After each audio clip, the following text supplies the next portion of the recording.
জগদ্দল পাথর অবশেষে সরল। কলকাতা বিমানবন্দর সংলগ্ন জায়গায় যে মসজিদ ছিল সেই মসজিদ স্থানান্তরের কাজ ইতিমধ্যেই কিন্তু শুরু হয়ে গেল। বহু বছর ধরে বিমানবন্দর কর্তৃপক্ষ সেই প্রক্রিয়ার চেষ্টা করেছিলেন কাজ করার, কিন্তু তারা করে উঠতে পারেননি। তবে পালা বদলের পর একেবারে কুইক অ্যাকশন। কথায় বলে সদিচ্ছা থাকলেই উপায় হয়। বহু বছর ধরেই কলকাতা বিমানবন্দরে রানওয়ে সম্প্রসারণের বড় বাধা সংলগ্ন পুরনো বাঁকড়া মসজিদ। কলকাতা বিমানবন্দরে মাত্র 2টি রানওয়ে, অন্তত 4টি রানওয়ে না থাকলে থাই ব্রিটিশ এয়ারওয়েজ এখানে পূর্ণ পরিষেবা দিতে চেয়েও দিতে পারে না। গঙ্গা দিয়ে অনেক জল বয়ে গেল, পূর্বতন বাম ও তৃণমূল সরকার সমস্যার সমাধান করতে পারেনি। পালা বদলের পরেই কুইক অ্যাকশন। এবার সেই বাঁকড়া মসজিদকে স্থানান্তরের প্রক্রিয়া শুরু হচ্ছে। শুধু তাই নয়, বাঁকড়া মসজিদের নামাজে নিষেধাজ্ঞাও জারি করেছে বিমানবন্দর কর্তৃপক্ষ। মসজিদ কমিটিকে সম্মতি দেওয়ার জন্য সময় দেওয়া হয়েছে। তবে সময় নষ্ট করার প্রবণতা লক্ষ্য করলে কেন্দ্র রাজ্য একসঙ্গে কড়া সিদ্ধান্ত নিতে পিছপা হবে না বলেই সূত্রের খবর। নিরাপত্তা নিয়ে বড়সড় প্রশ্ন তুলে ইতিমধ্যেই এয়ারপোর্ট অথরিটি অফ ইন্ডিয়া তারা ওই মসজিদে গিয়ে নামাজ পড়ায় সম্পূর্ণ নিষেধাজ্ঞা জারি করেছেন।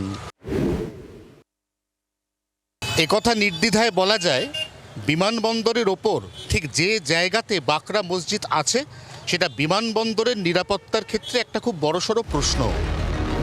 বিশেষজ্ঞরা মনে করেন, বিমানবন্দরের একটি রানওয়ে থেকে ঢিলছোড়া দূরত্বে অবস্থিত এই মসজিদ বিমানের টেক অফ ও অবতরণের ক্ষেত্রে নিরাপত্তা সংক্রান্ত ঝুঁকি তৈরি করে। বিশেষত প্রবল বৃষ্টি বা ঘন কুয়াশায় দৃশ্যমানতা কমে যাওয়ার সময় পাইলটের পক্ষে রানওয়ে থেকে সামান্য দূরত্বে এই মসজিদ ভিজুয়াল ইলিউশন তৈরি করে। মারাত্মক দুর্ঘটনা ঘটে যাওয়ার আশঙ্কা থেকেই যায়। রানওয়ের পেছনে রয়েছে ট্যাক্সিবে।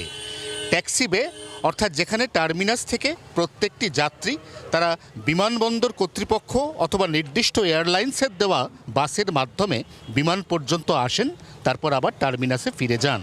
ঠিক যেখানে এই মুহূর্তে আমরা বাঁকড়া মসজিদকে দেখছি, তার সামনের যে গোটা জায়গাটা সেটা রানওয়ে, যে জায়গার ওপর দিয়ে একটি আধার কার্ডের ওপর ভিত্তি করে কার্যত রানওয়ের ওপর দিয়ে যাতায়াত করেন নামাজিরা।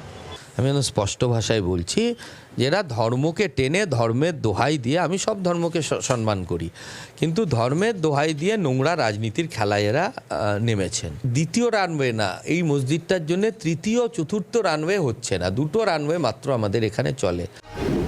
1924 সালে চালু হয় কলকাতা বিমানবন্দর।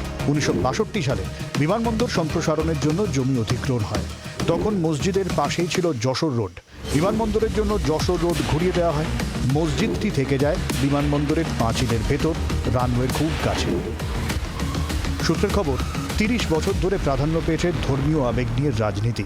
পালা বদলের পর এবার আর চলবে না ধর্মের নামের সুরসুরি। অয়ন ঘোষাল, জি 24 ঘন্টা। বাংলার আওয়াজ, বাঙালির আবেগ, জি 24 ঘন্টা।